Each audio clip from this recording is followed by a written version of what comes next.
Hi, my name is Nicole. Today we're clearing up an important distinction in options trading, the difference between cash-secured puts and naked puts.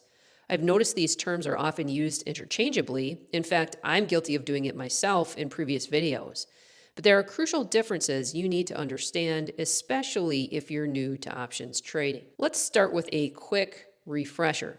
When you sell a put option, you're giving someone else the right to sell you shares at the strike price until expiration. In exchange, you collect a premium. If the stock stays above the strike price, the option expires worthless and you keep the premium. If it drops below the strike price, you might be assigned and have to buy shares at the strike price. A cash secured put is exactly what it sounds like. The put is secured by cash. This means you have the full amount needed to purchase 100 shares at the strike price sitting in your account. For example, if you sell a $50 strike put on IBIT, you'd have $5,000 in cash set aside in your account. This ensures that if you're assigned, you have the funds ready to buy the shares. The maximum risk with a cash secured put is essentially the same as owning the stock outright. The stock could go to zero and you'd lose the strike price minus the premium collected.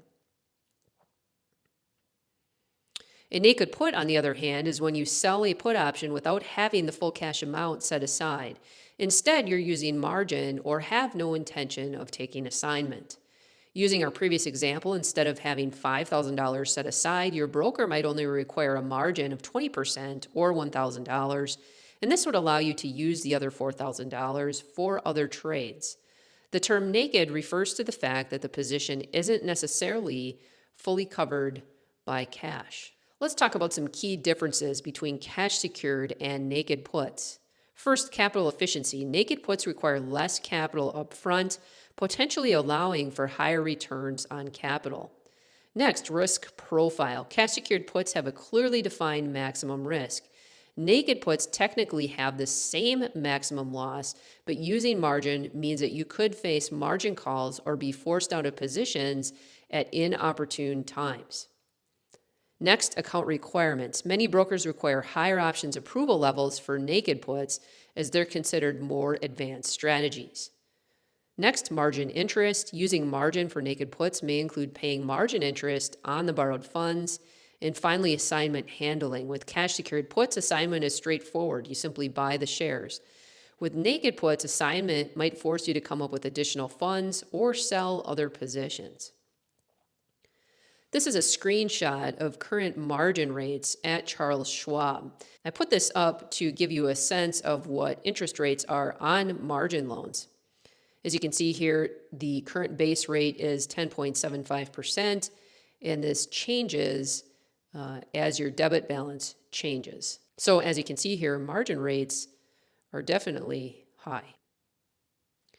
So which should you use? Cash secured puts are generally better for beginners and those who genuinely want to acquire stocks at a discount. They're straightforward, have defined risk, and don't involve margin complexities. Naked puts might be appropriate for more experienced traders focusing on premium collection rather than stock acquisition, or those with large portfolios who want to use capital more efficiently. Remember though, just because you can use margin doesn't mean you should use the maximum amount available. Many experienced traders still keep significant cash reserves even when technically trading naked puts. So let's talk about some key takeaways. Understanding the difference between cash secured and naked puts is crucial for responsible options trading. While I have discussed selling puts for stock acquisition using these terms interchangeably, it's important to recognize the technical distinction. Cash secured puts are appropriate for beginners and experienced traders alike, and cash secured puts are simpler to manage and help to build good risk management habits. As always, thanks for listening. Please like, share, and subscribe if you find this content helpful, and be awesome.